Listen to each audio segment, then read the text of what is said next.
Hey guys, tonight we begin with something a little darker. A time of plagues, punishments, and pottage. We're diving into what life was really like during the Middle Ages. Forget the castles and chivalry Hollywood sold you. The truth? You probably wouldn't last a single day. So before you get comfortable, take a moment to like the video and subscribe, but only if you genuinely enjoy what I do here. And let me know in the comments where you're tuning in from and what time it is for you. It's always fascinating to see who's joining us from around the world.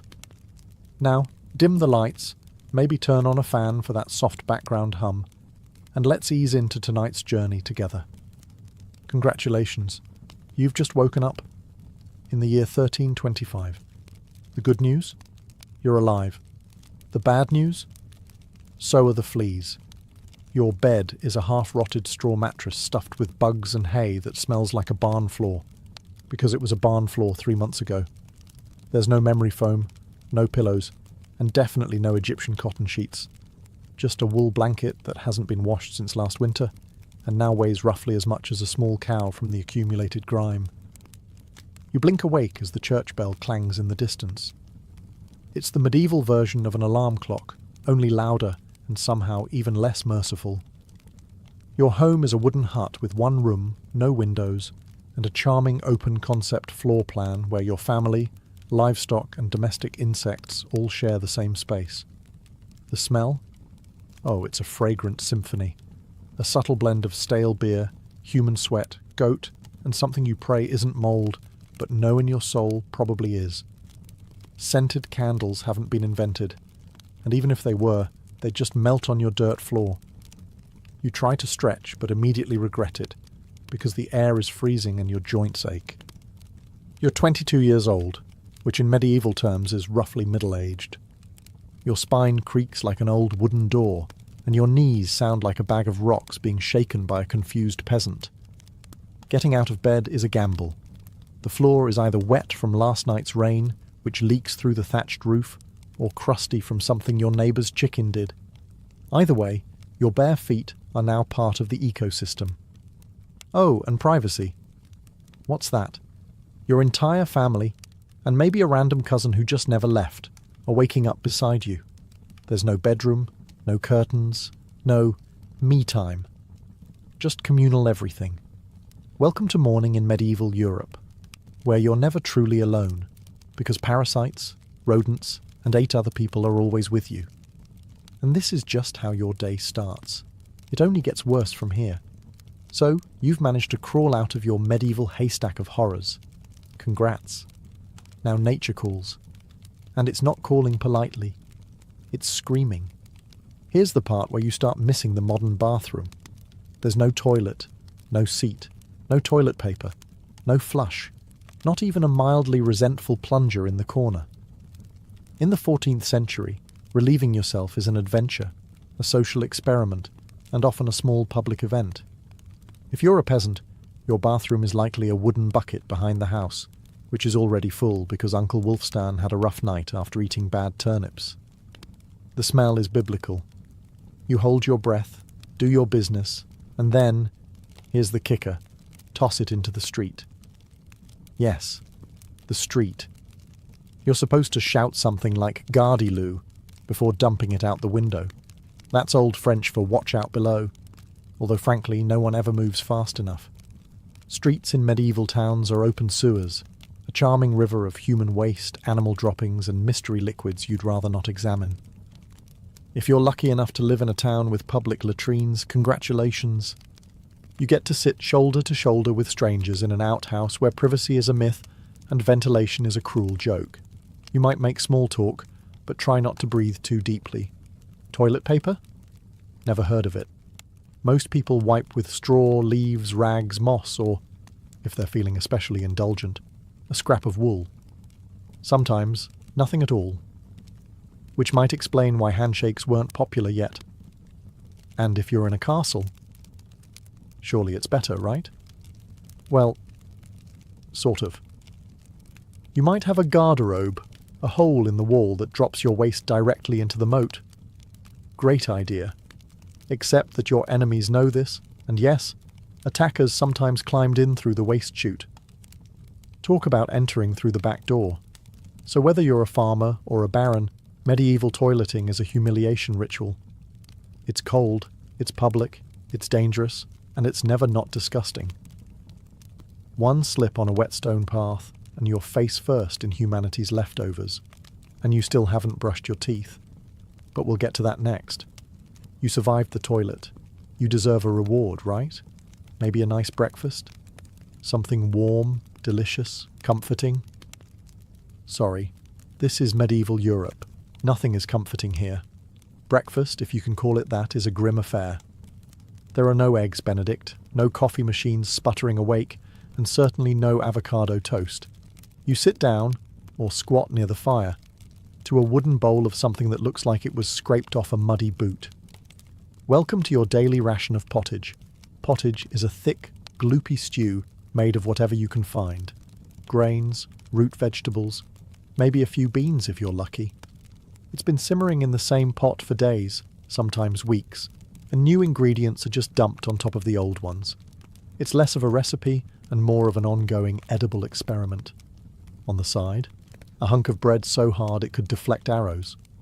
It's made from coarse rye or barley flour, often bulked up with sawdust, ground up acorns or other creative ingredients, because wheat is a rich man's fantasy. This loaf is not your friend. You don't slice it, you negotiate with it. What about drinks? You're not sipping orange juice or an oat milk latte. You're drinking beer. Yes, beer. At 6 a.m. Why? Because the water is teeming with parasites and filth. So you start your day with weak ale, low alcohol, high survivability. Kids drink it too. No one's happy about it, but at least it won't kill you. Immediately. Want some meat or cheese? Dream on. That's for Sundays and saints' feast days, and only if your lord is feeling generous. Most peasants don't eat meat more than a few times a year. As for fresh fruit, only when it's in season and not already fermented into wine. And don't even think about spices unless you're royalty. A pinch of pepper costs more than your monthly wages. Salt is valuable enough to be locked away. So you chew your gritty bread, gulp your medieval beer, and try not to think about the rat that may have nibbled your porridge in the night. Breakfast doesn't energize you. It just happens to you. And now that you're properly underfed, it's time to work like your life depends on it. Because it absolutely does. So, you've eaten your sad medieval breakfast, and now it's time to get dressed. Not that it'll help. Your wardrobe consists of exactly one outfit. One. It's a rough wool tunic or linen shift that you've worn every day for months, possibly years. There's no such thing as seasonal fashion. There's just wear this until it disintegrates or gives you a fungal infection. Underwear? Optional. If you're lucky, maybe a linen undertunic. If you're not, well, you're going commando under layers of scratchy, sweaty wool, all lovingly stitched together by someone who probably had no idea what a seam was supposed to look like. There's also no washing machine, no soap, and absolutely no dry cleaner in sight. So your clothes are stained, stiff, and scented, like a compost pile that's been left to marinate in a pigsty. Even if you wanted to wash them, it's not easy. You'd have to haul water from a river or, well, heat it over a fire, scrub your tunic on a board with ashes or lye, and hang it in the sun, which is out approximately 3 days a year. And don't get me started on shoes. If you own any, they're made of untreated leather, barely stitched together, and offer as much arch support as a banana peel. Most peasants just go barefoot, through mud, through dung, through medieval landmines, aka sharp rocks and disease puddles. All this means one thing. Your skin hates you. You itch constantly. Fleas, lice, and bedbugs live rent-free on your body. Everyone has them. Nobles, lousy, monks, itchy, children, walking insect farms. No one escapes. You'll be scratching your armpit with a wooden spoon while chatting with the local priest, and no one will even bat an eye. Your skin is raw from rubbing, your scalp a battlefield of bites, and if you develop a rash, well, too bad. There's no dermatologist, no hydrocortisone, no one to tell you it's probably scabies. You just keep on suffering. And if you're lucky enough to not get an infection, great.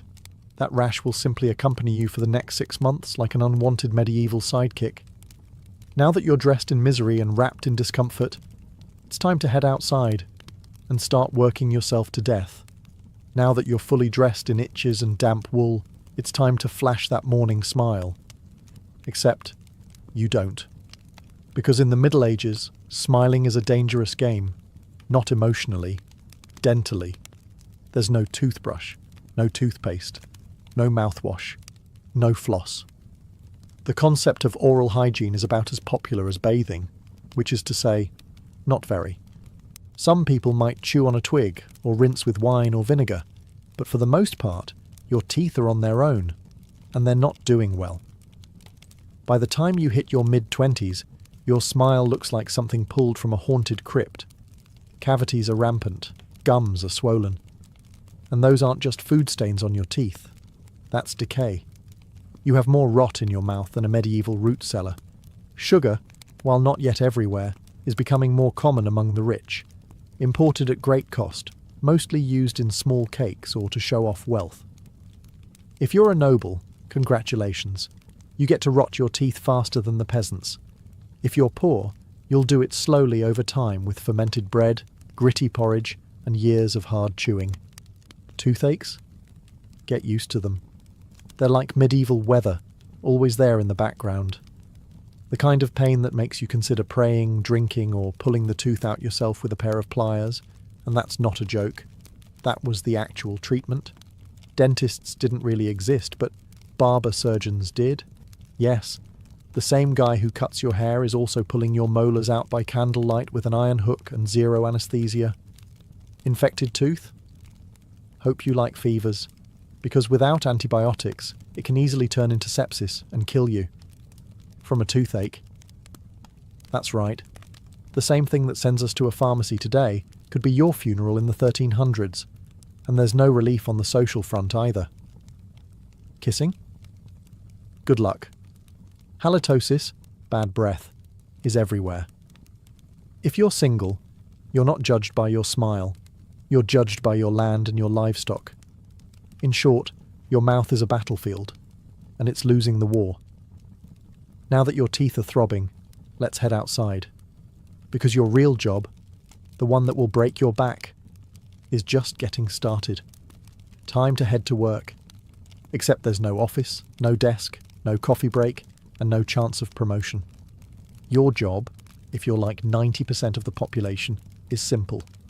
Don't die while labouring for someone else's comfort. You're a peasant. Congratulations. That means you work the land that belongs to a lord who probably doesn't remember your name. You rise with the sun and stop only when it disappears behind the trees. Your tools? A wooden hoe, a rusty sickle, and whatever bones are still intact in your body. There's no weekend. There's no clocking out. There's only sunrise to sunset, 6 days a week. Sunday is off, but only if you're not harvesting, fighting off raiders, or praying feverishly for your infected toe to stop turning black. The work is brutal. Fields are ploughed by hand or with oxen, if you're rich enough to afford one. You dig ditches, sow seeds, pull weeds, and carry water until your spine begins to resemble the letter S. No one cares if you're tired. No one's asking how your mental health is doing. If you're a woman, surprise. You don't just do fieldwork. You also care for children, clean, cook, spin wool, feed animals, and pretend your husband's lice infestation isn't slowly migrating to your side of the bed. Children? They start helping out around age 5. No school, no toys, just a tiny wooden rake and a dream of one day not dying of the flu. And if you're one of the few who isn't a farmer, maybe you're a blacksmith, a tanner, or a cooper. Great. You still work with fire, chemicals, or animal guts all day in poorly ventilated sheds. The pay? Basically survival. The perks? Occasional bleeding. Break a bone? Too bad. Get a fever, drink some warm beer and keep going. You can't afford to stop. Not even for a day. Because if you don't work, you don't eat. And if you don't eat, well, medieval Europe has a solution for that. It's called being replaced. So you grip your shovel, ignore the blisters, and keep digging. Because in the Middle Ages, your job isn't a career, it's a slow-motion endurance test. Now that your back is on fire from labouring in the fields, let's talk about the weather. Because in the Middle Ages, temperature is less about seasons and more about ongoing punishment from the sky.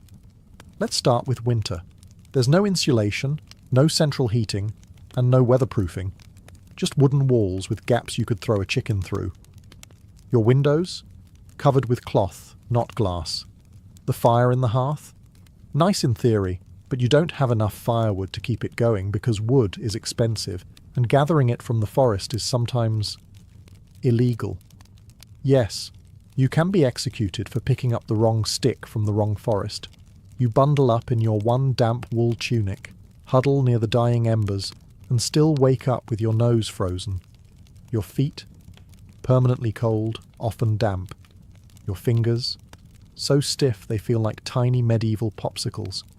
Frostbite isn't diagnosed, it's just called bad luck. Now fast forward to summer. Sounds better, right? Wrong. In summer, your home turns into a clay oven. There's no fan, no cross breeze, and absolutely no deodorant. You sweat through your layers, but you can't remove them, because showing too much skin is scandalous. And also invites sunburn, insect bites, and social judgment. The flies are out in full force, attracted to your unwashed body, and the smell of last week's goat stew that's still fermenting in the corner. Mosquitoes buzz by your ear while you sleep, assuming you can sleep through the sound of your neighbours yelling and babies crying. In the fields, the sun bakes you. No sunblock, no hat, unless you've fashioned one out of straw like a desperate scarecrow. And the worst part, you still have to work. Heatstroke is just called taking a bad turn, so you're either shivering in your own hovel, wondering if your toes will make it to spring, or you're sweating through your only pair of socks while your thighs chafe into oblivion. And the one thing that never changes, no matter the season, your clothes still itch, your food is still terrible, and your next job, still waiting. Welcome to climate control, medieval style. There is none. Feeling thirsty? Need to freshen up? Want to splash a little water on your face to wake up from this damp fever dream of a life? Too bad. In medieval times, water isn't your friend. It's trying to murder you quietly. Let's start with drinking. The nearby stream looks fresh, bubbling and clear, like something out of a fantasy movie. But spoiler alert, it's not. Upstream, someone just dumped a chamber pot into it. And if not that, then a dead pig is probably decomposing in it. Parasites, bacteria, and the entire microbial army of medieval Europe are waiting in every sip. That's why people drank beer. Yes, beer, even children. But before you imagine medieval kids doing keg stands, understand that it was small beer, weak in alcohol, strong in survival. Brewing boiled the water, so it was safer than whatever flowed through the town ditch. Wine was another option. If you were rich enough to afford it, and unconcerned with functioning properly before noon. What about bathing? Surely water was used for cleaning. In theory, yes. In practice, absolutely not. See, back then, people believed bathing actually opened your pores and let the disease in. That's right. Washing yourself was considered medically risky. You were cleaner, apparently, if you never removed the protective layer of filth caked onto your skin. Communal bathhouses did exist, but they quickly gained reputations as places for gossip, scandal, and sometimes full-on medieval extracurriculars. So naturally, the church got involved and shut many down. Even if you did want to bathe, it was a full production. You'd need to fetch water from the well, boil it over a fire, fill a wooden tub that leaked, and then pray no one else in the house used it before you. Or worse, after. And rainwater? Collected in open barrels where birds poop, insects breed and moss thrives. Sounds refreshing, doesn't it? So whether it's going in your mouth, on your body, or onto your crops, water in the Middle Ages is less of a life source and more of a gamble. One wrong gulp, and you're spending your final days sweating in a straw bed, clutching your stomach, and contemplating all your life choices. Next time you sip tap water, raise a glass for our ancestors.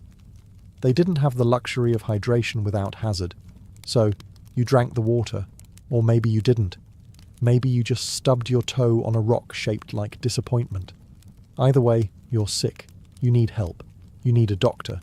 Too bad you live in the Middle Ages where medicine is really just polite torture with a theology degree. Let's start with the diagnosis.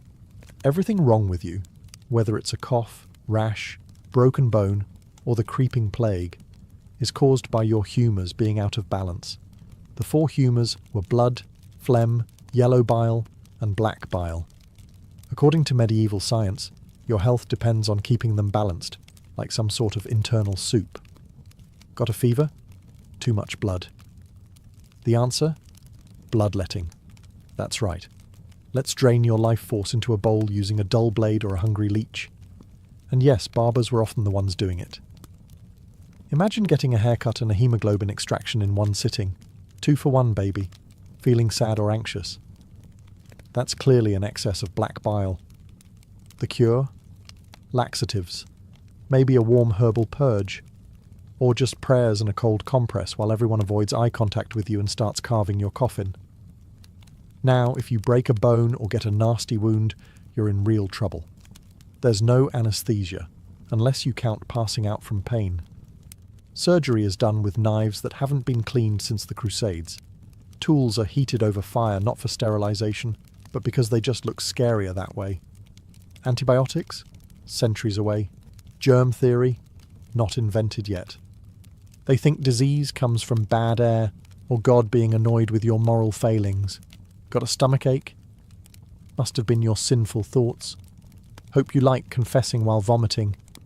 If your condition gets worse, you'll be treated with more leeches, possibly some crushed beetles, and a priest at your bedside giving last rites just in case. At this point, they're preparing for the cure known as death. And if by some miracle you recover, everyone just assumes God took pity on you. The doctor takes full credit and the leech gets promoted. So yes, in the Middle Ages, medicine is less about healing and more about surviving the cure. After a long day of labour, lice, and leeches, it's finally time to eat. You shuffle back to your hovel, stomach growling, ready for the one joy left in life, a warm meal. Bad news. Your meal is probably trying to kill you. Let's begin with the basics. Food preservation doesn't really exist. There's no fridge, no freezer, just salt, smoke, or the hope that winter air keeps things fresh. Your meat, if you're lucky enough to have any, has been hanging for days, covered in flies, marinated in questionable brine, and possibly shared with a rat or 2. Bread is the cornerstone of the medieval diet, but even that isn't safe. In bad harvest years, desperate peasants bulk it up with bark, sawdust, or even clay to make it stretch. And if it's rye season, there's a bonus. Ergot, a fungus that causes convulsions, hallucinations, and sometimes death. It's like eating bread laced with LSD and tetanus. Vegetables? Only if they're in season. And you know what's always in season? Turnips. So, many. Turnips. Boiled, mashed, or floating in pottage, which, if you remember from Chapter 3, is basically a hot swamp of mystery ingredients that's been simmering since your great-grandfather's funeral. Fruit might be available in the fall, but it rots quickly, and sugar is rare, expensive, and hoarded by the rich to show off their blackened teeth. Dairy is another gamble. Fresh milk spoils in hours. Butter and cheese fare better, but they're loaded with bacteria. People eat them anyway because, frankly, it's either that or chew your boot leather. And let's talk about seasoning. Spices like pepper, cinnamon or nutmeg? Worth more than gold. For the average peasant, flavour comes from onions, salt, if you're lucky, and pain. Most meals taste like wet burlap sprinkled with sadness. But food isn't just a health hazard. It's a political one. Game animals belong to the Lord, not you.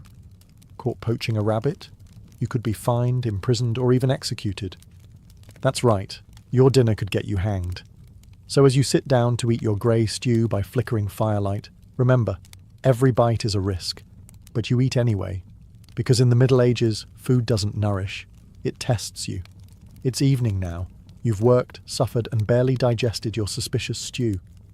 You might think the day is winding down, but don't get too relaxed, because God is watching. So is the priest.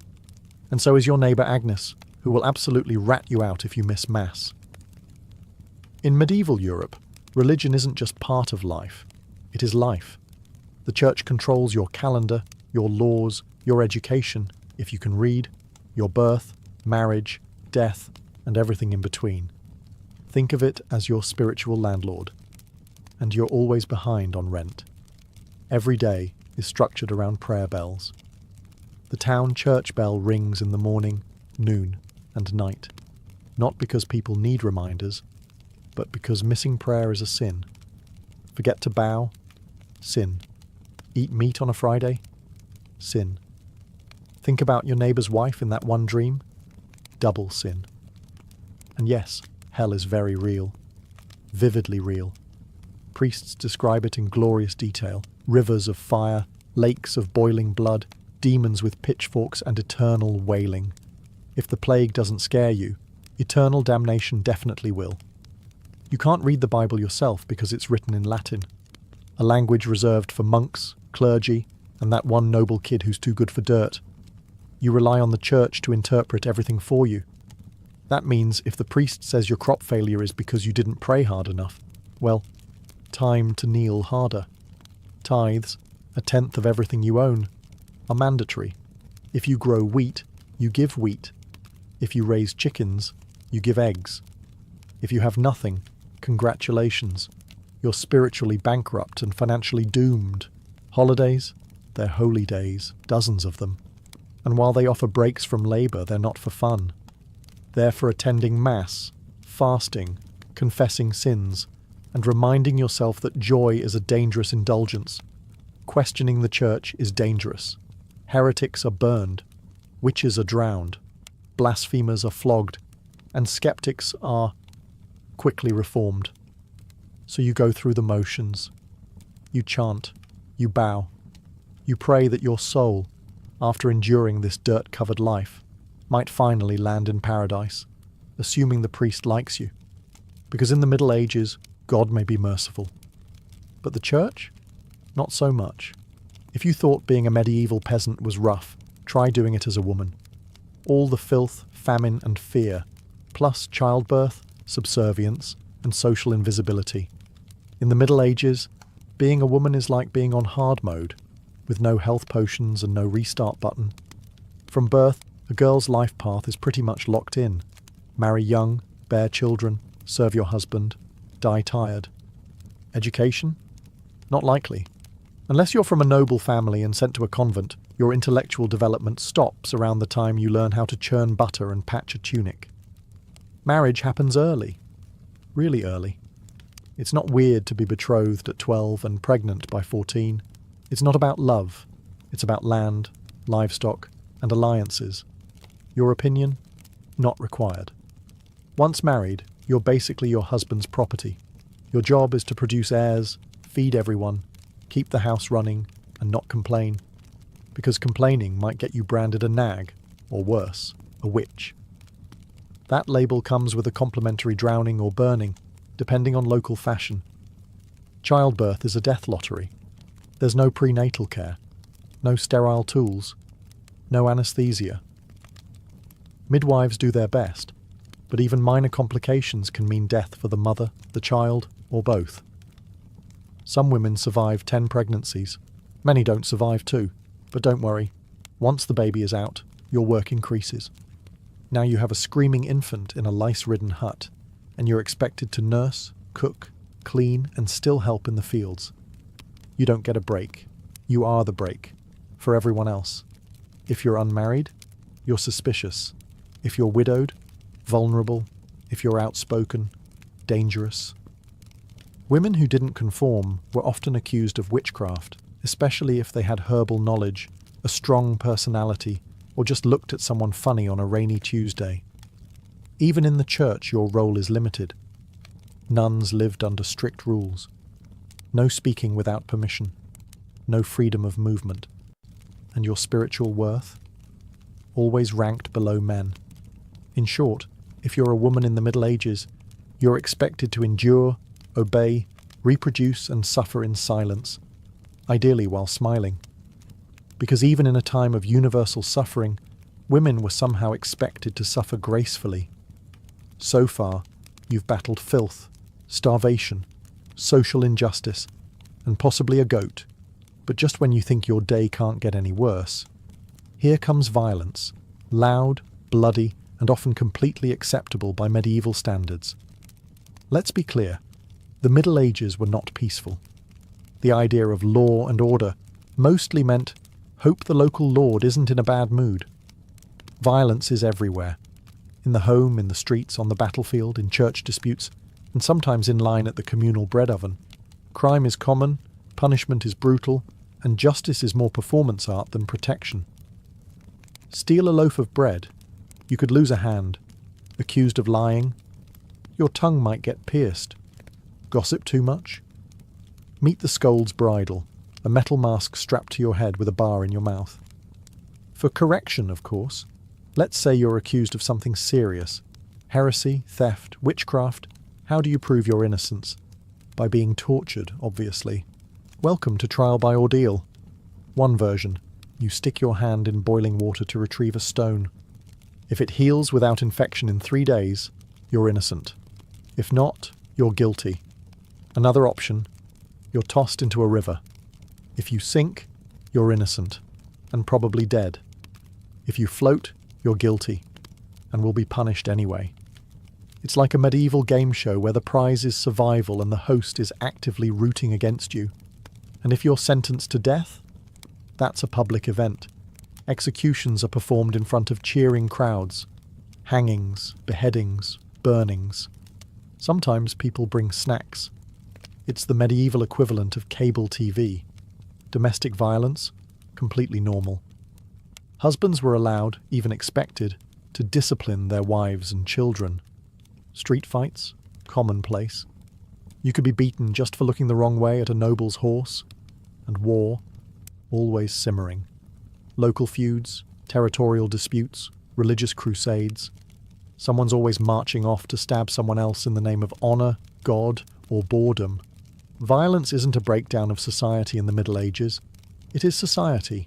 Everyone lives with the constant knowledge that life is fragile, justice is arbitrary, and your neighbour might bash your head in over a pig. So, walk carefully, keep your eyes down, and never trust anyone with a club. At this point, you've made it through the lice, the leeches, the laundryless misery, and the looming threat of public disembowelment. But now comes the final chapter of most medieval lives, an early and unglamorous death. If you're alive and still breathing past the age of 40, you're practically a celebrity. You might even be referred to as the Old One, which is less of a nickname and more of a statistical miracle. Let's break it down. The average life expectancy hovers around 30-40 years, but that number is dragged down heavily by infant mortality. Nearly half of all children died before reaching age 5. Disease, malnutrition, or one bad winter was all it took. No vaccines, no antibiotics, no hope. If you survived childhood, you entered adulthood already exhausted. Work began as soon as you could walk upright, and by 25, your joints creaked like a monastery door. You might be missing several teeth, a finger, and most of your original optimism. Women faced a particularly deadly gauntlet: childbirth. It was one of the leading causes of death for medieval women. No pain relief, no medical intervention, just prayer, hot water, and someone holding your hand while you bled out on a straw-stuffed cot. For men, the dangers were different, but equally relentless. Farming accidents, infections from minor wounds, a neighbour's drunken rage, a crusade gone sideways. Even walking to the market could be risky if you crossed paths with a bored bandit or an angry tax collector. Death could also come quietly, from the plague, which turned cities into cemeteries overnight, or from famine, which could last entire seasons, thinning out entire villages, or from bad luck, like eating spoiled grain and spending your final hours hallucinating and screaming at the walls. And funerals? You were lucky if you got one. Bodies were often buried quickly to avoid disease. No embalming, no polished coffins, just a hole, a few murmured prayers, and a shallow mound of earth, if there was enough space left in the churchyard. So yes, in medieval times, life was brutal, short, and constantly under siege by death in all its casual forms. You didn't retire, you just stopped showing up. And speaking of exits, let's move on to your final chapter. The medieval dream dies. So, how's your day been? You've woken up in filth, relieved yourself into a bucket, brushed your teeth with wishful thinking, nearly passed out from hunger, worked until your spine cried for mercy, scratched your way through itchy wool, prayed to not get plague, and barely dodged a public execution for owning a squirrel. Welcome to a single day in medieval Europe. Still dreaming of becoming a knight? Think again. That romanticised version of the Middle Ages, gallant swordsmen, noble ladies in towers, heroic battles and feasts in candle-lit great halls.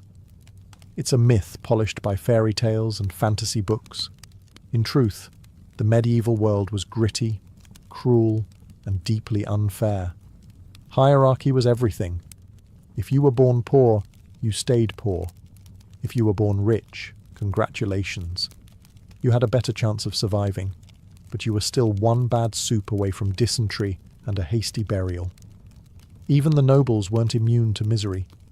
Castles were drafty stone refrigerators filled with fleas, smoke, and politically motivated marriages. Sure, you had a fur cloak and a goblet of wine, but also a 50% chance of dying in a skirmish or from an infected splinter. Not exactly luxury. The simpler times weren't simple. They were relentless. Everything took longer. Everything hurt more. Everything, from childbirth to chewing, came with consequences. Life was survival, not leisure.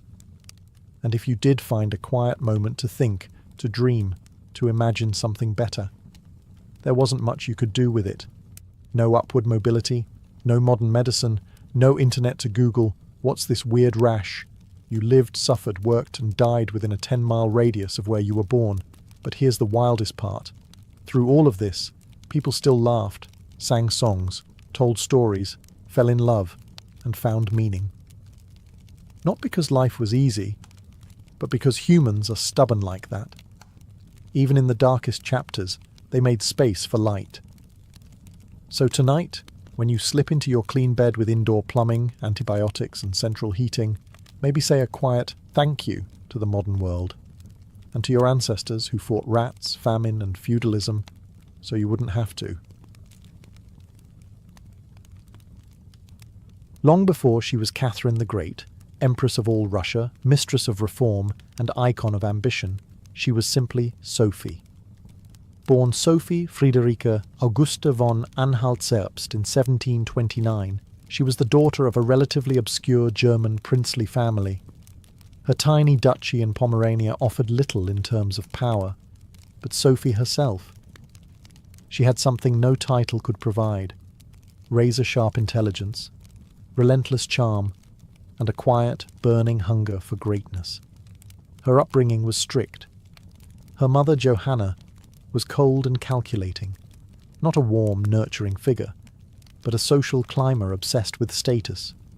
Sophie's father, a Prussian officer, was more distant than disciplinary. From a young age, Sophie learned to walk the fine line between obedience and cunning. She read voraciously, spoke multiple languages, and learned how to observe a room before speaking in it, skills that would soon become survival tools in one of Europe's most brutal courts. When the Russian Empress Elizabeth Petrovna began searching for a wife for her heir, Grand Duke Peter, she looked beyond Russia's borders. Peter himself was of German descent, and Empress Elizabeth believed a foreign bride, pliable and grateful, would be easier to control. Sophie fit the bill perfectly. Noble blood, Lutheran faith, which she'd be forced to abandon, and a reputation for both grace and humility. At just 14 years old, Sophie was summoned to Russia. She arrived in the freezing capital of St. Petersburg in 1744, wearing thin German fabrics and a diplomatic smile. Her mother pushed her forward like a chess piece. Sophie, however, had her own game in mind. To become acceptable in Russian society, she converted to Orthodoxy, taking the name Ekaterina Alexeyevna, Catherine. The ceremony was public, symbolic, and life-altering. She wasn't just changing religions. She was burning the bridge behind her, stepping into a foreign empire with no way back. No one watching that quiet teenage girl in a fur-trimmed coat could have predicted what would come next. Betrayal, revolution, enlightenment, and empire. But from the moment Sophie stepped foot in the Russian court, she stopped being a pawn and began planning how to become a queen. Catherine's marriage to Grand Duke Peter was meant to secure her place in Russian royalty, but from the very beginning, it felt more like a cage than a crown. Peter, heir to the Russian throne, was not the dashing prince of fairy tales. Awkward, immature, and obsessed with toy soldiers, he was far more interested in playing war games in his chambers than governing an empire, or showing affection to his new wife. Some accounts even suggest he refused to consummate the marriage for years. He idolized Frederick the Great of Prussia and resented the Russian court that had adopted him. In contrast, Catherine embraced Russia with a fierce determination. She learned the language, studied its history, and memorized Orthodox rituals. She wanted to belong. Peter wanted to escape. This mismatch wasn't just emotional, it was political. The Russian court was a viper's nest of gossip, paranoia, and brutal power games. Empress Elizabeth still ruled with absolute authority, but her health was in decline. Everyone knew a transition was coming, and everyone had an agenda. Catherine was watched constantly. Her letters were read, her friendships monitored, and her every move scrutinized. She couldn't trust her husband, her mother, who was still whispering in her ear on behalf of foreign interests, or even her servants. In this world, alliances could turn into accusations overnight. But Catherine was no fool. She learned to play the court's games quietly, cultivating allies in the shadows. She charmed military officers, made friends with scholars, and developed a reputation for dignity and restraint, a stark contrast to her husband's childish tantrums and open contempt for Russian traditions. Behind closed doors, Catherine began reading Enlightenment thinkers like Voltaire and Montesquieu. While others saw her as a young consort, she was building a vision, not just for herself, but for Russia, a nation of strength, education, and reason. But there was one problem. The longer Peter lived, the longer Catherine remained in limbo, a powerless wife to a man unfit to rule. So she waited, observed, and planned. She knew the Russian throne wouldn't be inherited. It would have to be taken. In 1762, after nearly 2 decades of waiting, watching, and quietly manoeuvring, Catherine saw her moment and seized it with breathtaking precision. Empress Elizabeth had died, and Peter, now Peter III, was finally Tsar. But his reign began unravelling almost immediately. In just a few short months, Peter alienated the church, offended the nobility, insulted the army, and lavished praise on Prussia, Russia's longtime enemy. He reversed key policies, humiliated the clergy, and talked openly about divorcing Catherine to marry his mistress. The court, already wary of his erratic behaviour, turned cold. The army, filled with generals loyal to Catherine, grumbled in corridors. Even ordinary Russians, devout and patriotic, saw Peter as a foreign puppet who mocked their traditions. Catherine, watching all of this unfold, made her move. In July of that same year, while Peter was away at his summer palace, Catherine launched a bloodless coup d'etat. Supported by key military officers, including her lover Grigory Orlov and his influential brothers, she rode through St. Petersburg in full regalia, was proclaimed Empress Catherine II, and won the allegiance of the powerful Imperial Guard. Peter, caught off guard and without allies, surrendered within days. He was taken into custody, and shortly after, found dead under mysterious circumstances. Officially, it was reported as a hemorrhoidal colic. Unofficially, it was murder. Catherine was now empress, not by birth, not by marriage, but by will, wit, and audacity. It was unprecedented. A foreign-born woman with no legitimate claim had taken the Russian throne without a single battle. But her real challenge was just beginning. She had to transform that bold grab for power into a lasting legacy. Would Russia accept her? Would the nobility respect her? Could she hold the empire together without falling victim to the same fate as her husband? Catherine understood that power gained through intrigue could be lost just as easily.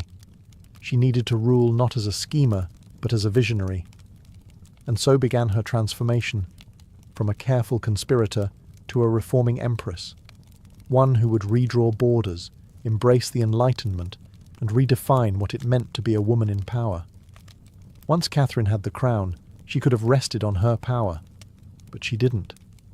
She had something bigger in mind than simply sitting on a throne. She wanted to transform Russia, and not just militarily or politically, but intellectually. While Peter had worshipped Frederick the Great and toy soldiers, Catherine idolized Voltaire, Diderot, and the bold thinkers of the Enlightenment.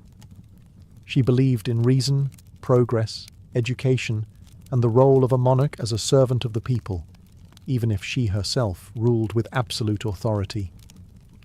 Catherine didn't just read Enlightenment philosophy, she lived it.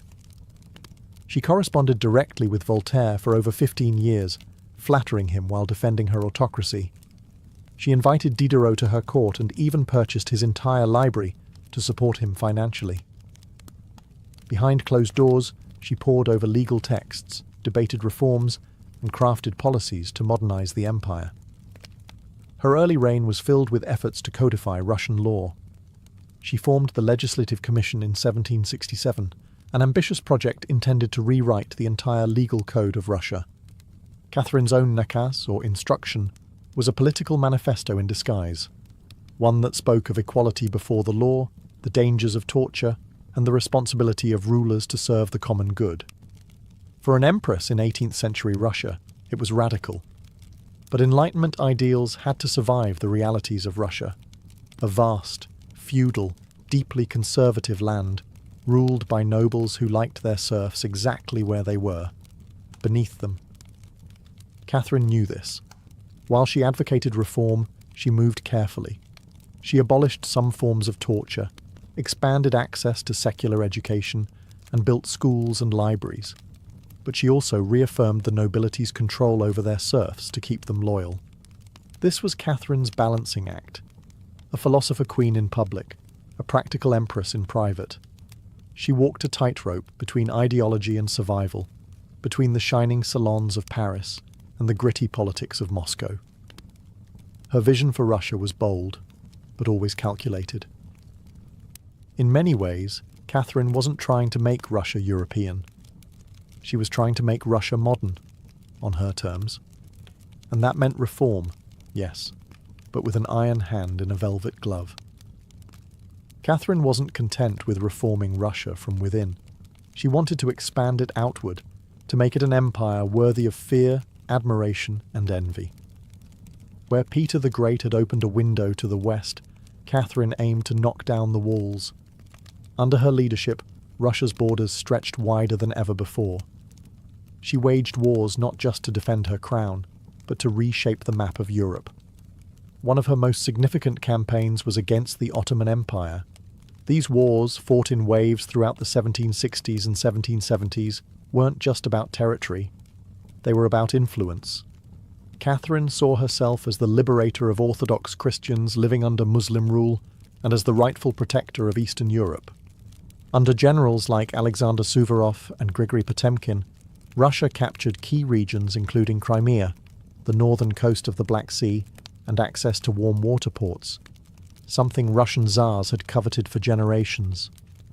These victories weren't just military, they were symbolic. With each conquest, Catherine sent a message. Russia was no longer the distant, backward cousin of Europe. It was a continental force. She also turned her gaze westward. In a series of deals and diplomatic maneuvers, Catherine participated in the partitions of Poland, carving up the struggling Polish-Lithuanian Commonwealth along with Austria and Prussia. By the end of the Third Partition in 1795, Poland was erased from the map, and Russia claimed vast new lands and millions of new subjects.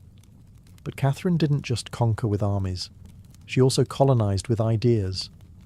New cities were built. Trade routes were expanded. German settlers were invited to cultivate Russian farmland. The empire became a mosaic, from the icy Baltic to the sun-drenched shores of the Black Sea.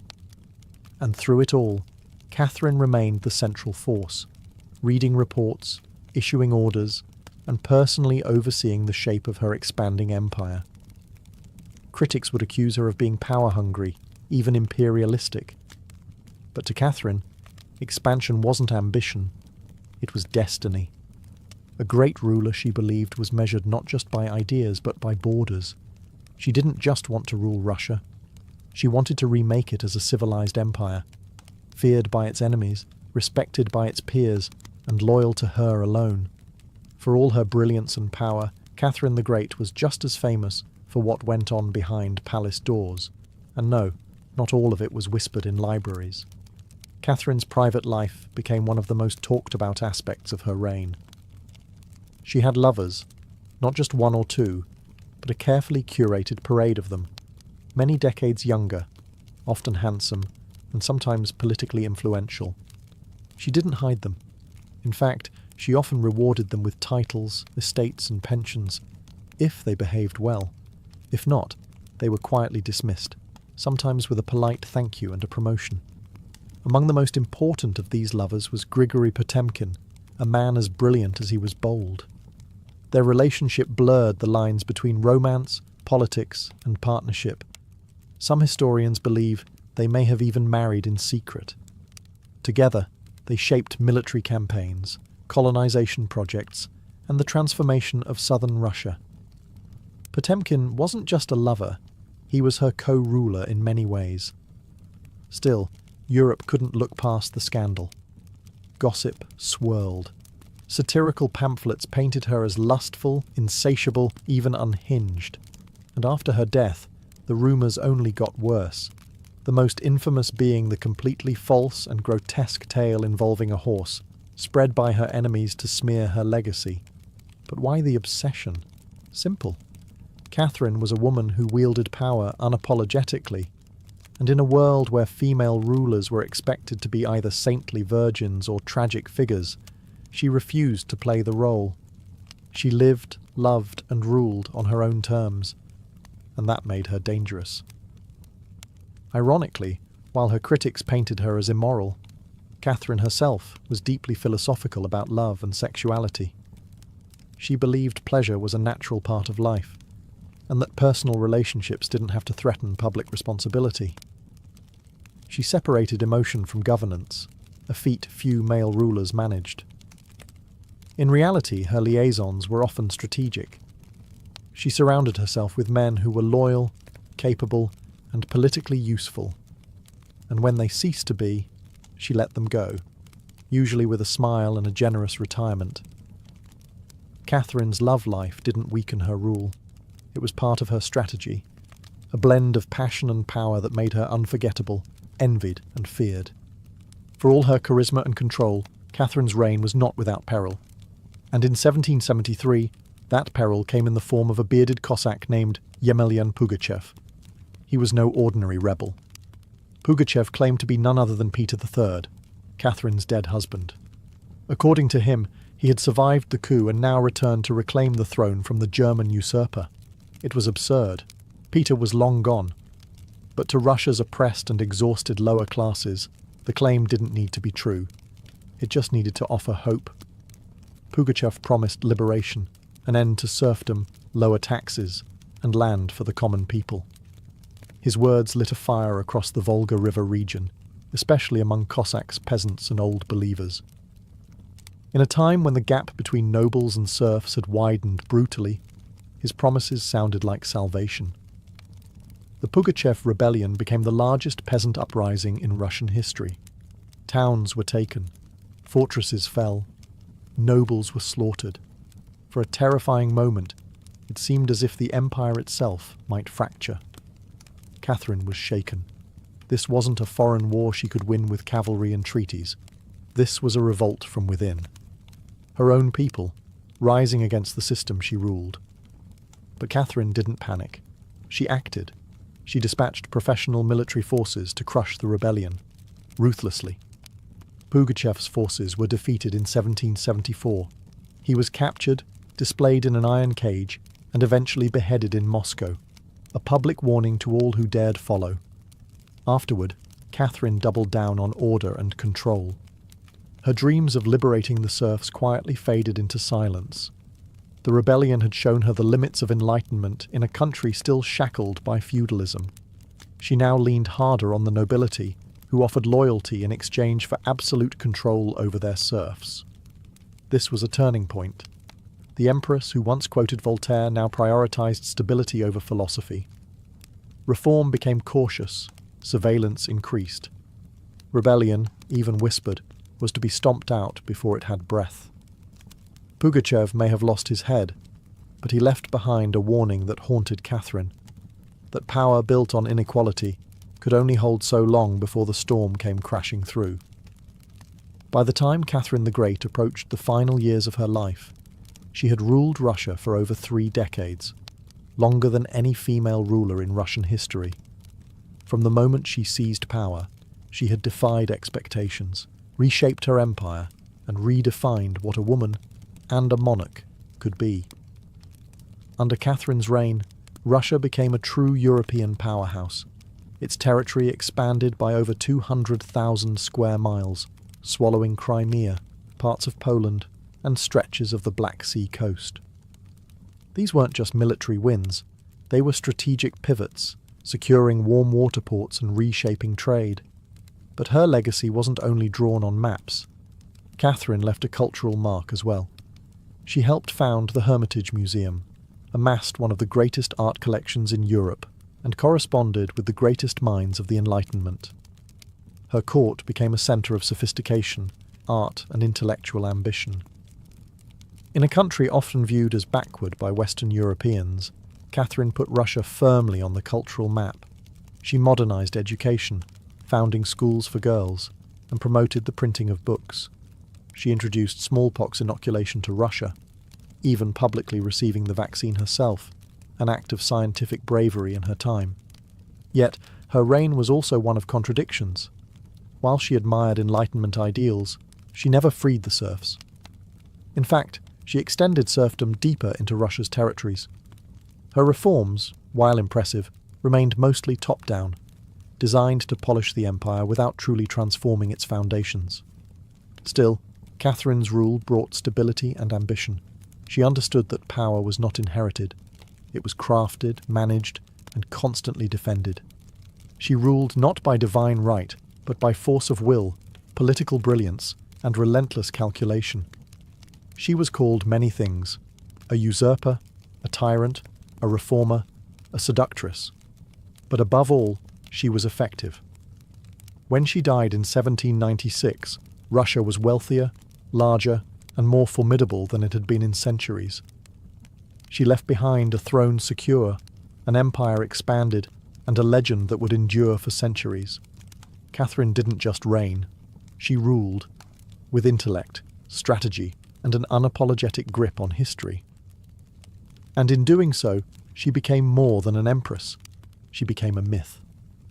For all her power, expansion, and enduring legacy, Catherine the Great was still, at her core, a woman navigating a man's world and reshaping it in her image.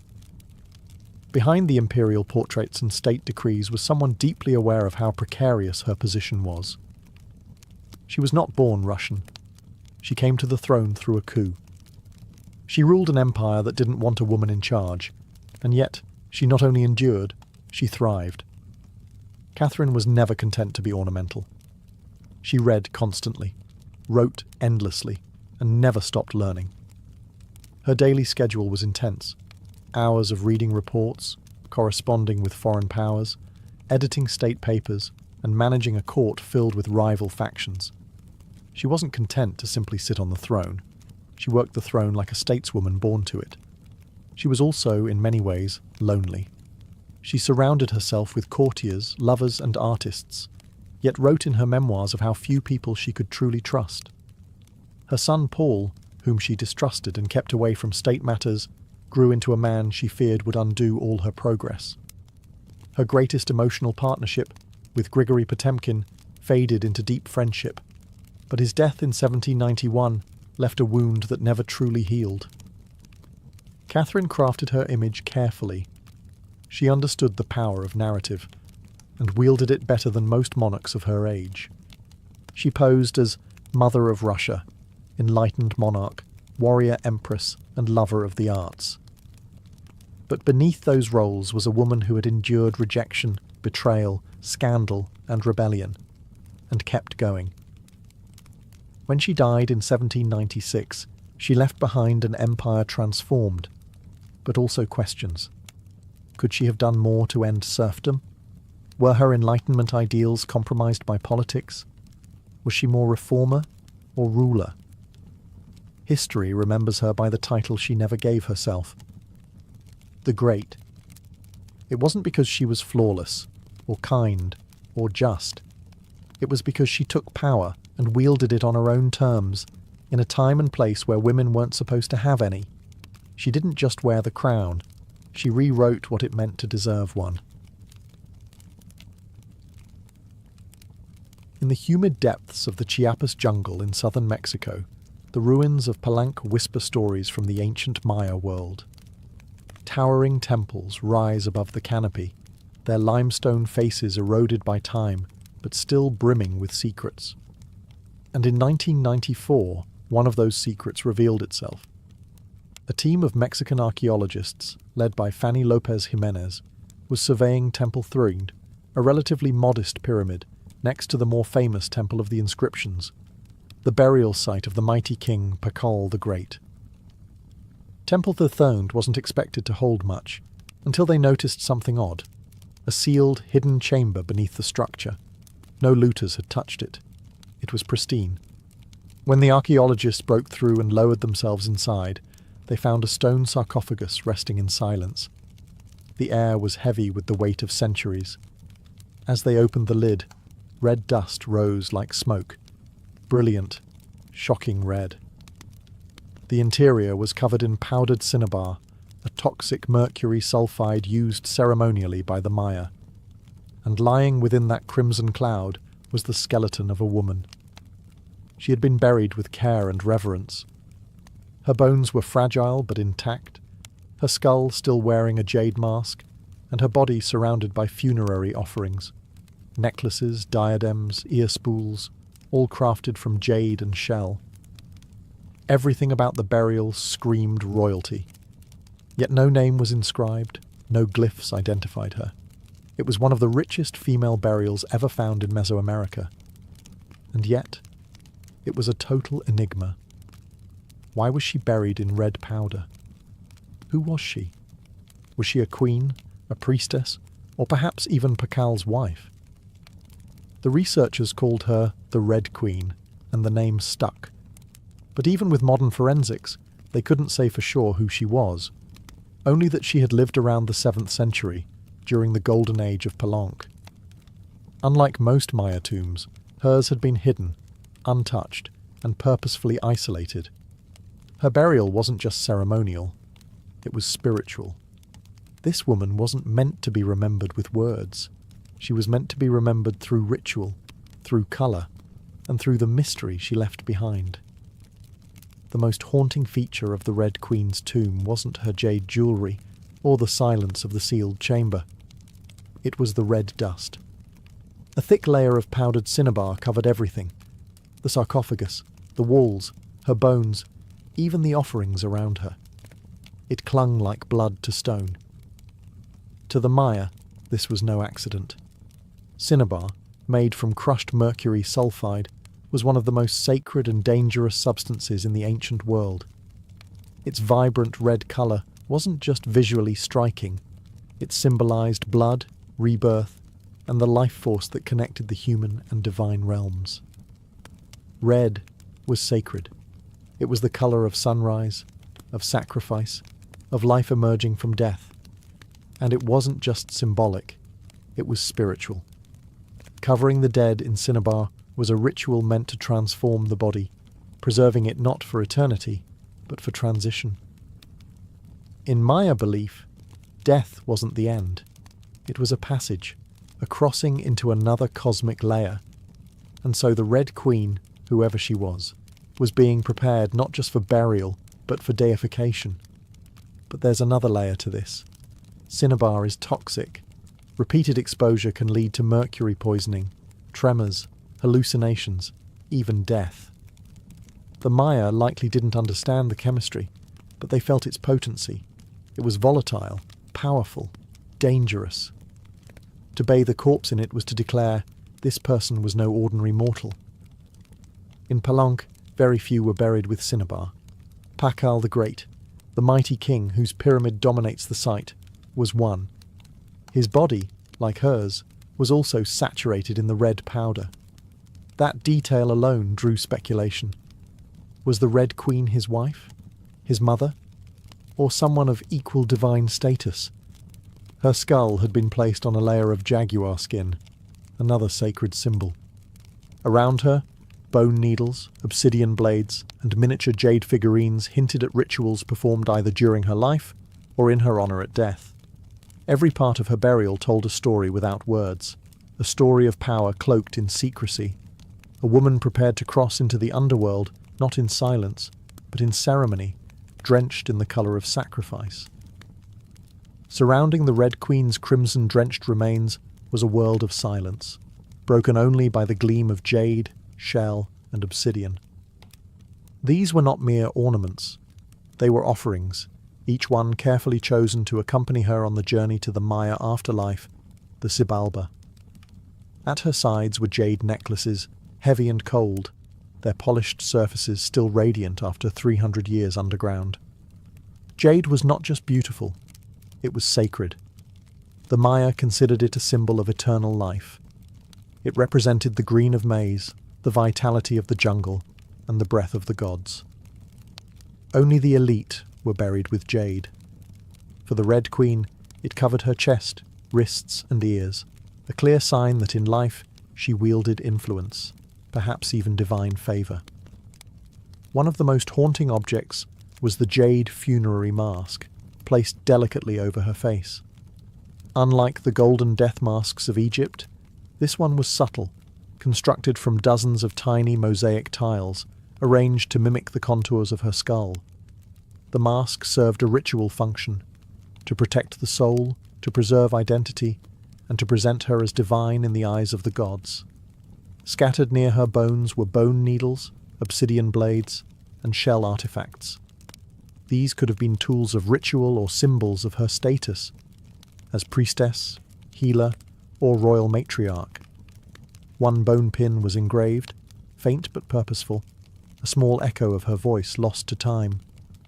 At her feet and along the edges of the tomb were ceramic vessels, still sealed, likely once filled with offerings, food, drink, or incense to sustain her spirit beyond death.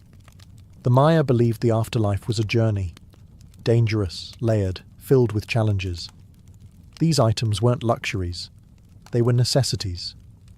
To modernize, the tomb feels intimate, not overloaded, but intentional. There was no gold, no chariots, no pomp, just items chosen with spiritual weight. It was a map for the soul. Through these treasures, we glimpse how the Maya understood death, not as finality, but as a transition of power. The Red Queen wasn't buried to be forgotten. She was being prepared to ascend. For all the grandeur of her tomb, the Red Queen left behind one haunting void. No name. No inscriptions adorned her sarcophagus. No glyphs on the walls identified her. She was clearly someone powerful. But who? From the moment her tomb was opened, scholars began trying to connect the dots. The most compelling theory? That the Red Queen was Zakbu Ajau, the wife of Kinich Janab Pakal, known today as Pakal the Great, the most famous ruler of Palenque. Zakbu Ajau was more than just Pakal's consort. She was born into nobility and married into Palank's royal dynasty at a young age. She bore at least 3 sons, all of whom held high status, and she played a key ceremonial role during her husband's reign. If anyone could be buried with such honour, it was her. Supporting this theory was the tomb's location, just a few feet away from Pakal's own grand burial in Temple of the Inscriptions. The proximity suggests a deliberate pairing, husband and wife, rulers even in death. And then there's the cinnabar. Only 2 burials in Palank were found with such intense cinnabar coverage, Pakal and the Red Queen. It's unlikely this was coincidence. But here's where the mystery deepens. DNA tests were conducted on both sets of remains in hopes of confirming the connection. But the results? Inconclusive. The woman's bones showed no direct maternal link to Pakal, but that didn't rule out a spousal relationship. After all, marriage does not require shared blood. Some have argued she could have been Sak Kuk, Pakal's powerful mother, who ruled Palank before he came of age. Others suggest she may have been a high priestess, or a sister, or a royal ancestor whose name has simply been lost to history's erosion. Still, the evidence points most strongly to Tsakbu Ajau, a queen by title, a mother of kings, and a spiritual counterpart to Pakal. The lack of a name may not be an oversight. It may have been intentional. In Maya cosmology, the soul lived on not through monuments, but through ritual, symbol, and the whispers of the earth. And so the Red Queen remains suspended between legend and truth, a woman who ruled, remembered not in stone, but in scarlet and silence. To understand the Red Queen, we must understand the world she came from, a world where Maya women, especially royal ones, held more influence than many realize. In Maya civilization, politics was often a family affair. Royal women weren't merely passive consorts. They were diplomats, priestesses, and power brokers. They conducted rituals, sponsored temples, and played crucial roles in maintaining dynastic legitimacy. Their bloodlines were political capital, used to forge alliances and secure claims to the throne. Take Sak Kuk, for example, the mother of Pakal the Great. When the throne of Palank was left vacant, she took power herself and ruled as queen regent until her son came of age. She wasn't a placeholder. She was a ruler in her own right, issuing decrees and overseeing construction projects. Without her, Pakal may never have risen at all. And she wasn't an anomaly. Across the Maya world, in places like Yaxchilan, Naranjo, and Calakmul, inscriptions show women performing major ceremonies, engaging in warfare diplomacy, and sometimes ruling outright. They were often portrayed in stelae and murals, dressed in elaborate headdresses and regalia, standing beside kings as equals, or sometimes above them. Their words were carved in glyphs. Their names were remembered, until they weren't. By the time Spanish conquistadors arrived centuries later, much of that memory had eroded. The colonial lens saw native women as silent figures in a male-dominated world, but the archaeology tells a different story, one of complex gender roles, where power was negotiated, not simply inherited. This context casts the Red Queen in a new light. She may not have ruled in name, but her burial, rich, sacred, and positioned beside Pakal, suggests she was a central pillar in the royal order. Her jade mask wasn't just decoration. It was a symbol of identity, of power held in life and protected in death. Her bloodline may have been the very glue that held Palanka's dynasty together. In Maya civilization, a queen wasn't just a queen. She was a keeper of sacred lineage, a voice in ceremony, and often the bridge between gods and men. The Red Queen may be nameless, but in her world, she was never voiceless. The Red Queen wasn't just buried with treasures. She was buried in architecture rich with purpose, layered with Maya cosmology, ritual symbolism, and intentional design. Her tomb wasn't merely a grave, it was a gateway to eternity. Her body was discovered inside Temple Third, one of the smaller pyramids within the heart of Palenque, yet its proximity to Temple of the Inscriptions, the resting place of Pakal the Great, is telling. These temples weren't built randomly. Their positioning was sacred, guided by astrology, myth, and dynastic legacy. Temple the Thirthiid rises modestly compared to its grand neighbour, but it hides something even more intimate. A sealed crypt, untouched by looters, perfectly preserved. It was constructed deep within the temple's core, accessible only by a steep, narrow staircase. The descent into her tomb feels almost symbolic, a ritual journey downward, into the underworld. The chamber itself is stark, made of cut stone, sealed tightly for over 1,300 years. No glyphs or murals cover the walls, no ornate carvings tell her story. But perhaps that silence is intentional. This was a space not for the living to interpret, but for the dead to transform. At the centre, her sarcophagus sits like an altar. Crafted from limestone, it echoes the grand stone coffin of Pakal next door. While Pakal's lid is famously engraved with scenes of cosmic rebirth, the Red Queen's tomb is more subdued. The focus is inward, on the body, on the cinnabar, on the ritual of death itself, and yet there are subtle architectural cues that hint at meaning. The tomb is aligned east to west, a symbolic path mirroring the sun's journey from life to death. The chamber is small, but powerful. It feels deliberate, personal, a sacred enclosure for someone revered. Maya temples were cosmological tools, bridges between the heavens, the earth, and the underworld. To be buried in one was to be elevated beyond the human realm. The Red Queen's eternal home wasn't an afterthought. It was a carefully constructed shrine, a place where death became transformation. Her bones rest in stone, her essence in cinnabar, and her legacy in the architecture itself. A temple that speaks without words, telling us she mattered. To the ancient Maya, death wasn't the end. It was a threshold, a sacred passage into the underworld, known as Xibalba. And for someone like the Red Queen, this crossing was not only spiritual, it was political, cosmological, and deeply ritualized. Burial rituals were carefully choreographed events, rooted in myth and meant to guide the soul through the treacherous layers of the underworld. Maya texts and iconography tell us that Xibalba was no peaceful afterlife. It was a maze of darkness, rivers of blood, trials, and gods of death. Only those properly buried, ritually prepared, and spiritually equipped could make the journey successfully. The Red Queen was buried wrapped in cinnabar, encased in stone, and surrounded by offerings, all signs of an elite burial. But there's more.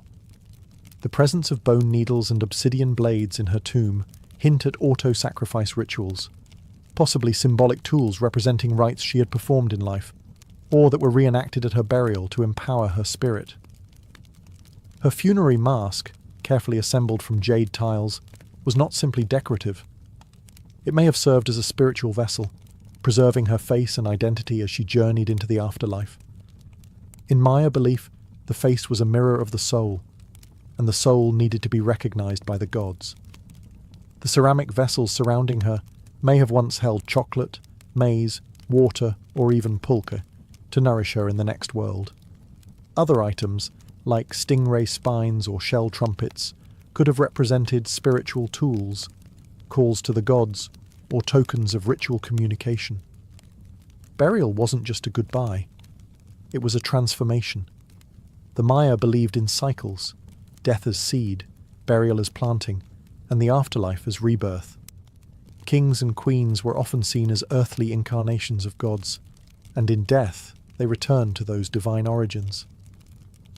The Red Queen, covered in the colour of blood, entombed in a pyramid and honoured with offerings, was being prepared for rebirth, not as a mortal, but as a being tied to the sacred order of the cosmos.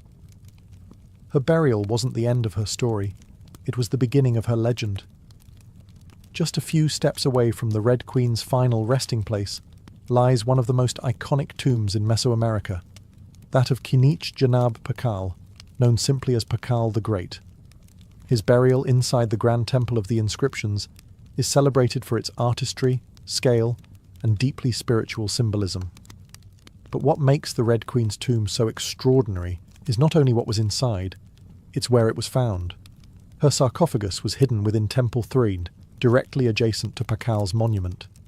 In a city like Palenque, where every temple was carefully positioned to reflect cosmic principles, this closeness was no coincidence. It was intentional, a statement etched in stone. Many scholars believe the Red Queen was Tzakbu Ajao, Pakal's queen and trusted consort. While her tomb lacks inscriptions, the similarities between their burials are striking. Both wrapped in cinnabar, both entombed in pyramids, both buried with jade, and both treated with extreme reverence. These rituals mirror each other, as if two halves of a sacred narrative. Pakal's lid famously depicts him falling into the underworld tree, a cosmic scene of death and rebirth.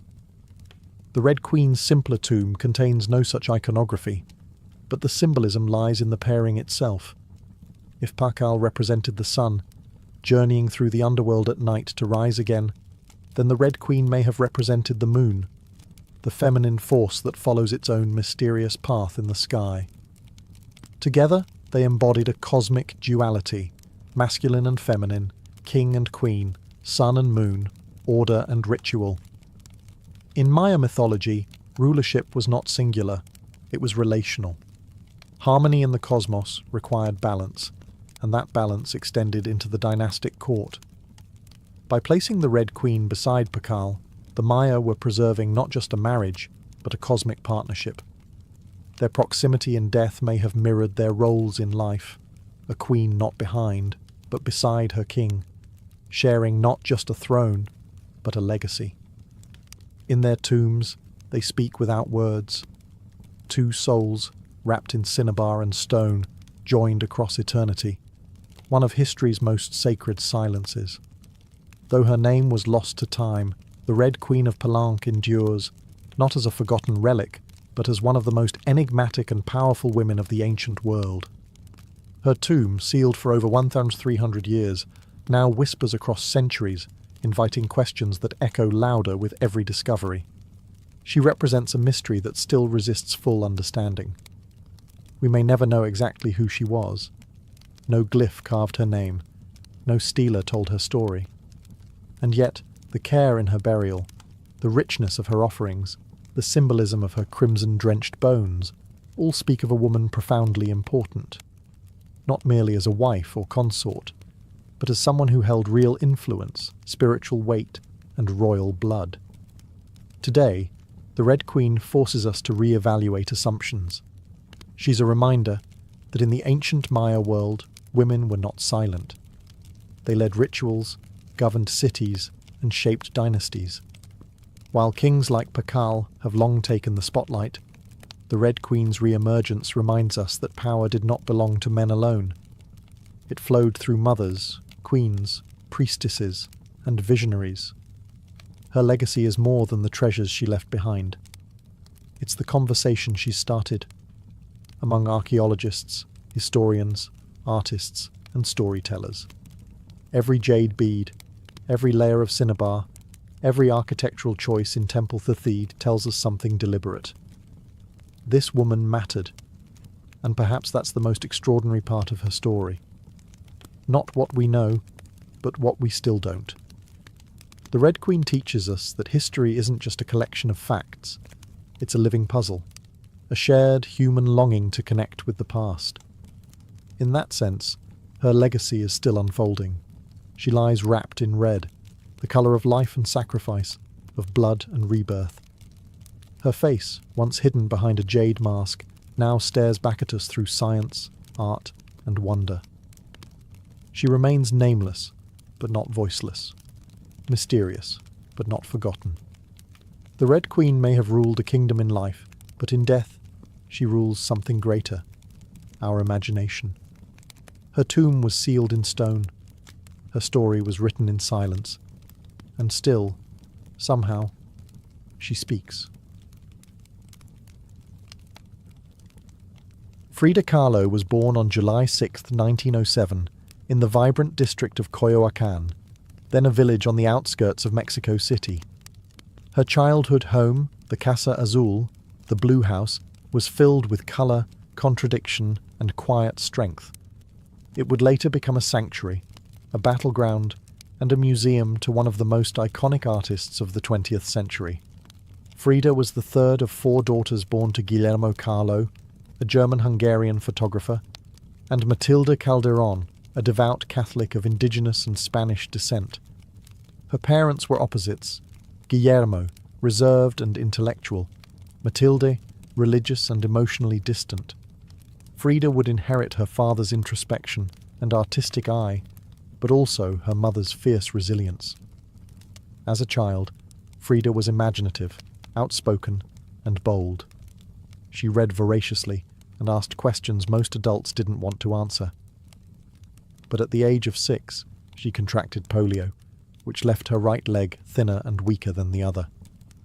A physical difference she tried to mask with long skirts, but never allowed to limit her spirit. The illness left her bedridden for months and isolated from other children. During this time, she grew close to her father, who encouraged her to exercise, ride bicycles, and stay mentally sharp. Unlike most girls of her time, Frida didn't aspire to become a wife or a homemaker. Her goal? To become a doctor.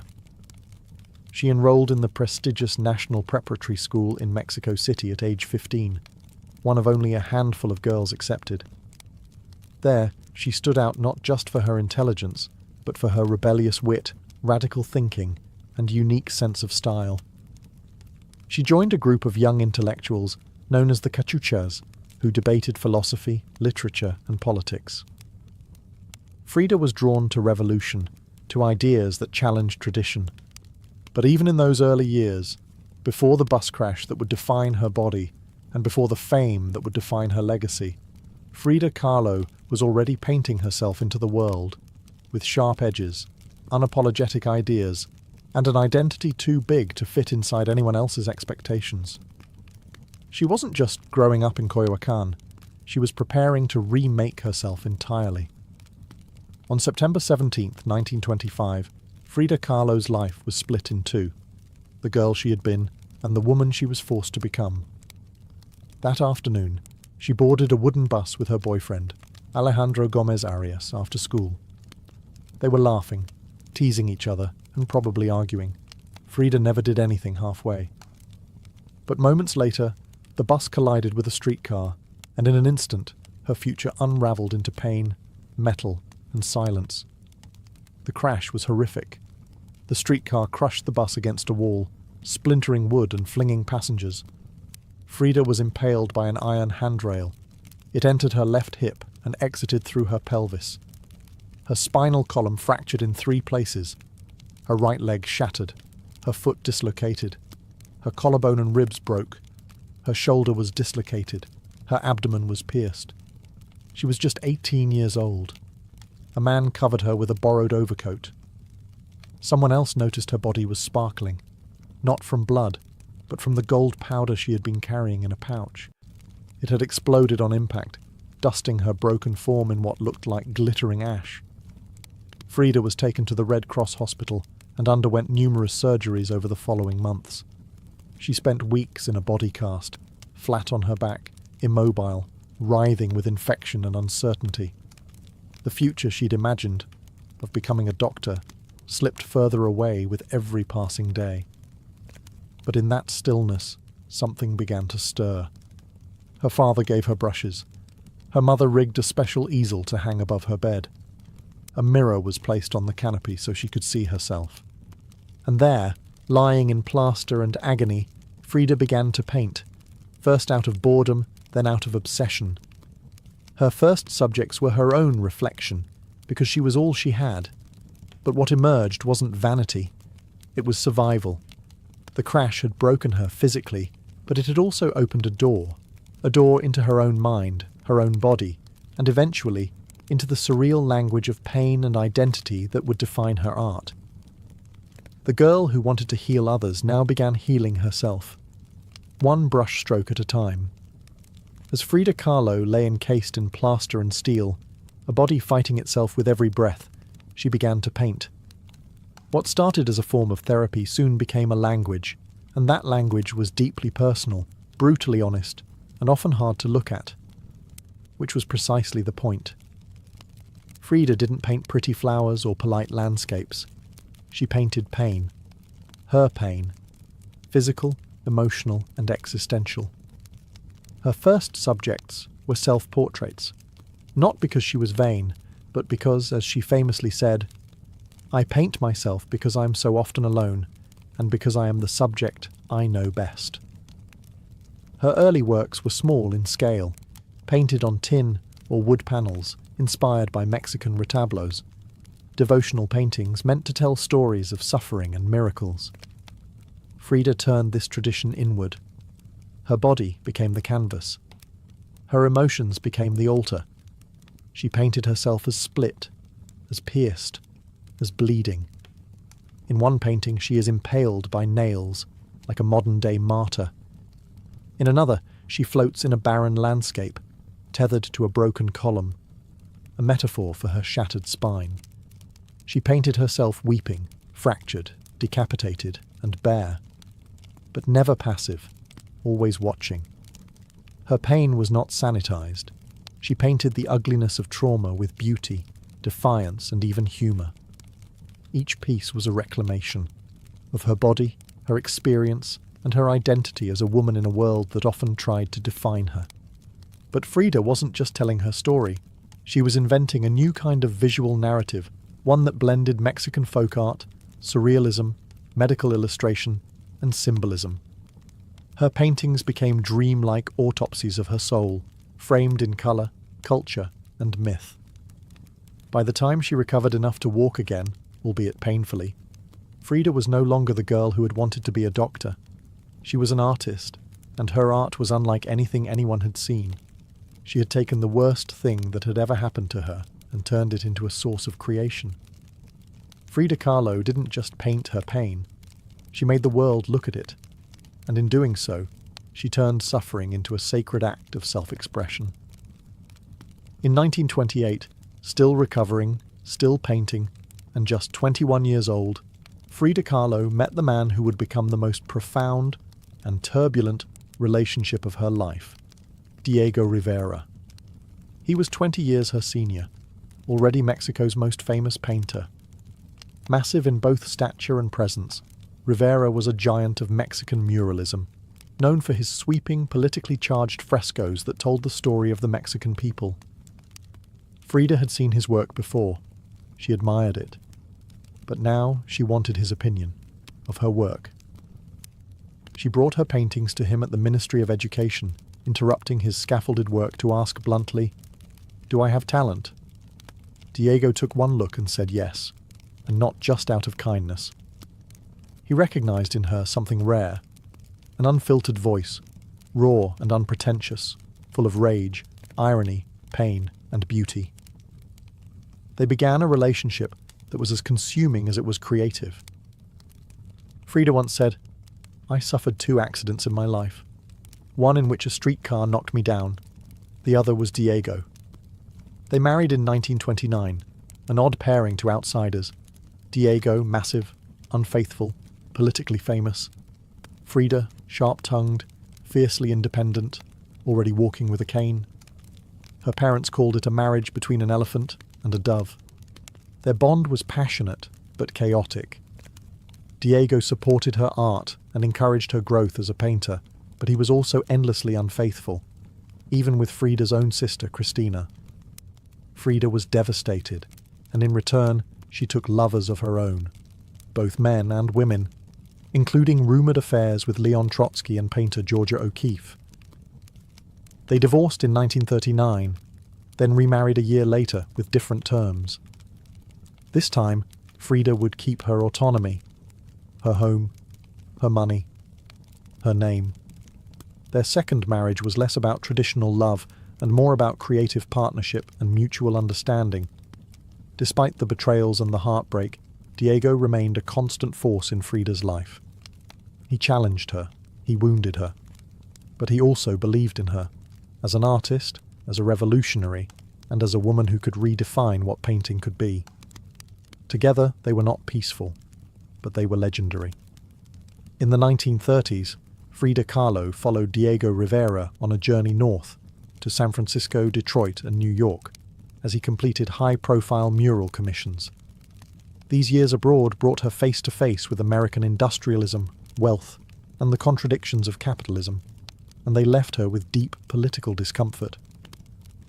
Frida was a proud Mexican nationalist, a committed communist, and an admirer of indigenous traditions. The opulence she witnessed in the United States, especially while the Great Depression ravaged much of the country, only deepened her sense of disillusionment. In letters home, she mocked the culture's materialism and obsession with appearances. She missed the grit, colour, and contradiction of Mexico. While Diego painted enormous murals on factory walls, Frida began to paint smaller, quieter revolutions, deeply personal works on tin and canvas. Her style solidified, sharp, surreal, emotional, and intimate. It was during this time that she produced some of her most iconic self-portraits. Frida didn't just paint herself for vanity. She painted herself to survive. Her identity became her landscape.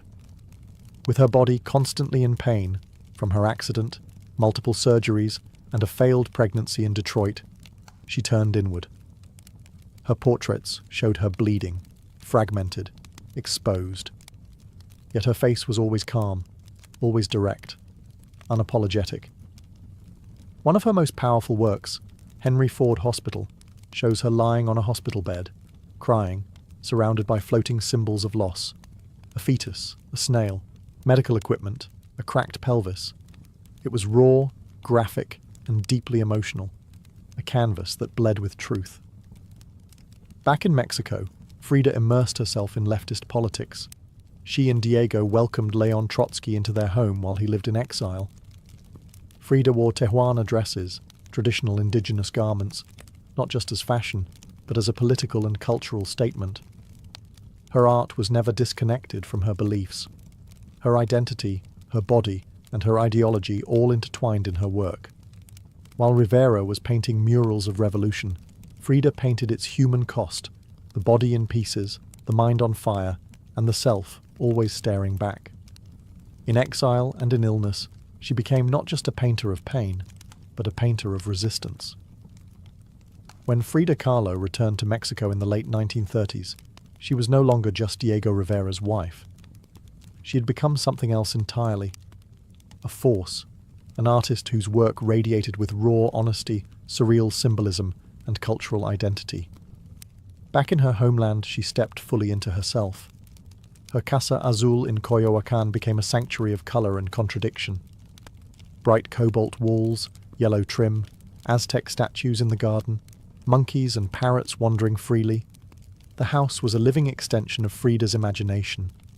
It was a blend of tradition and rebellion, elegance and earth.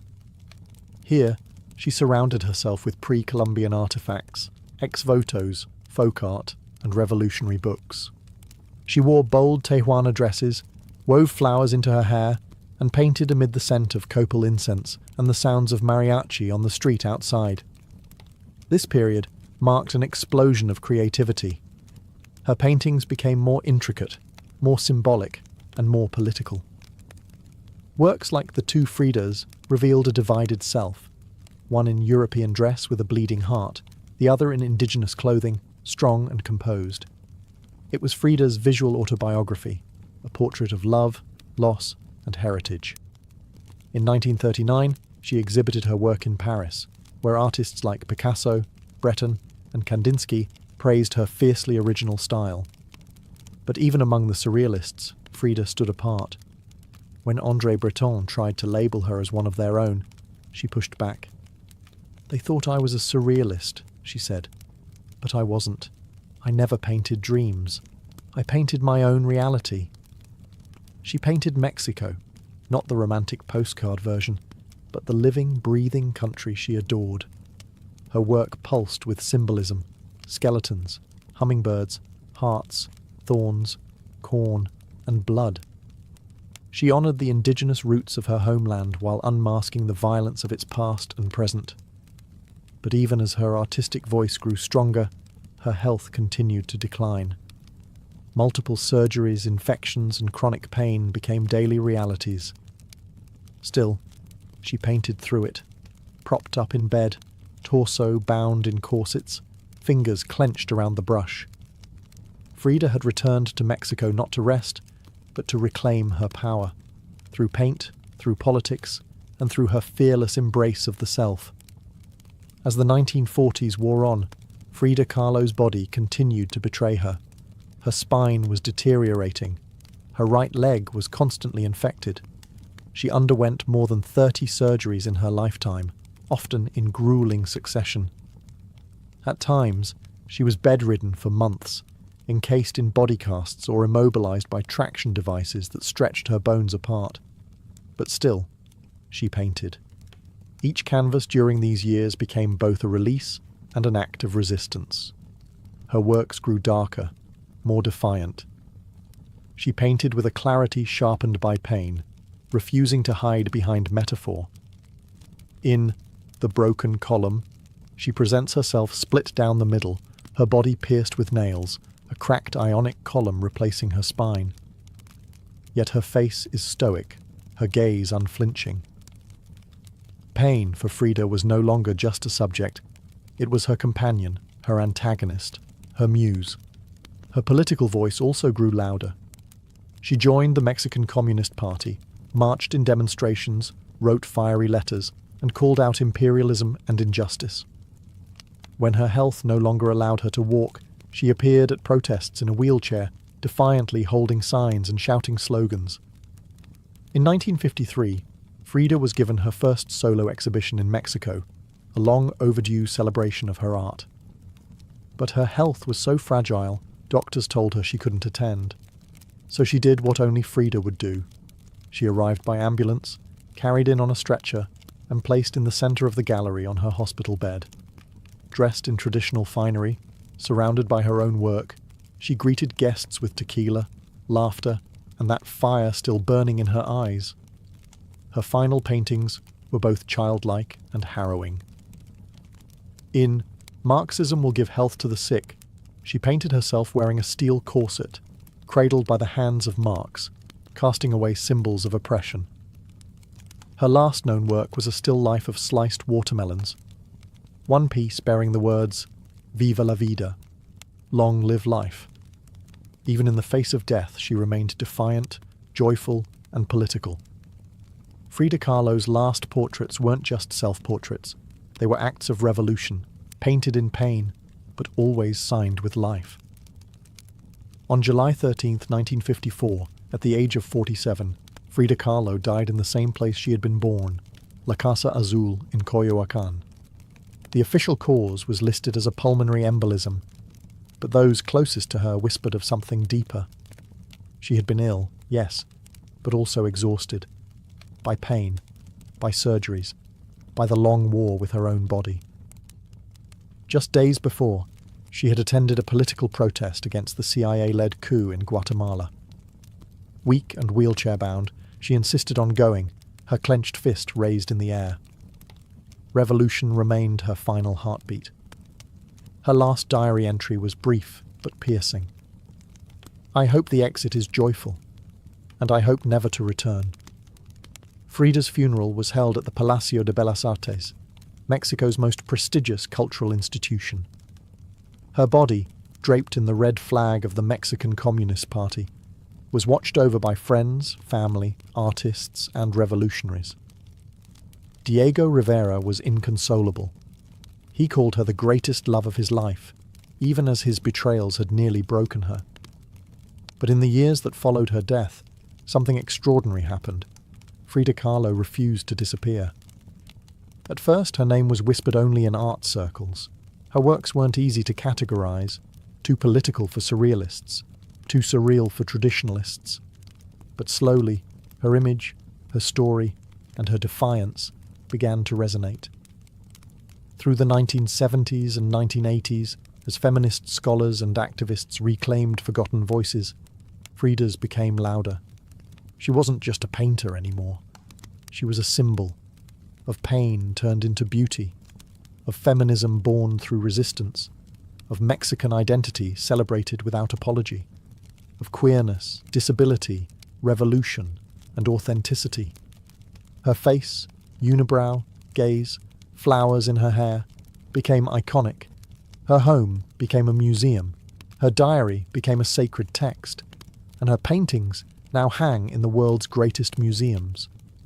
Frida Kahlo had lived much of her life in Diego's shadow. But in death, she stepped forward. She didn't just leave behind paintings. She left behind a mirror and dared us all to look, not with pity, not with fear, but with fire. Today, Frida Kahlo's face is everywhere. Printed on t-shirts, painted on murals, turned into dolls, memes, posters, and icons. Her signature unibrow, her flower-crowned hair, her direct gaze, all instantly recognizable. But what makes her legacy powerful isn't just that people know her face, it's that they recognize the truth behind it. Frida didn't try to be flawless. She didn't fit into boxes. She wasn't conventional, and she didn't care to be. In a world that demands perfection, she gave us realness. Raw, messy, vibrant, angry, joyful, contradictory realness. She celebrated what made her different: her disability, her queerness, her politics, her culture, and turned it into art that transcended borders and decades. She's become more than an artist.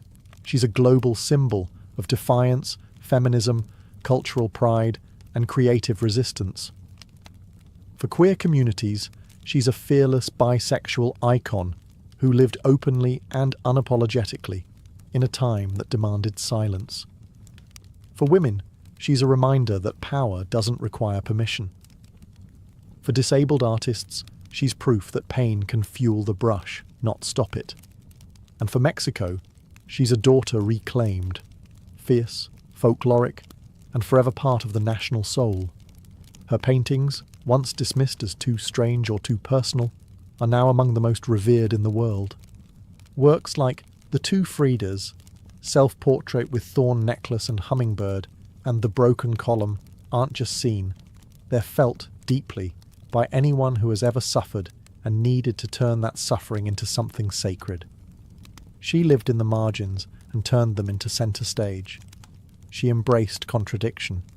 A communist who wore gold, a woman betrayed who loved again, a body in pieces with a soul unbreakable. And through it all, she painted, not just with colour, but with conviction. Frida Kahlo never asked to be a symbol. She simply told the truth about herself, and in doing so, told the truth for millions of others who had never seen themselves reflected in art before.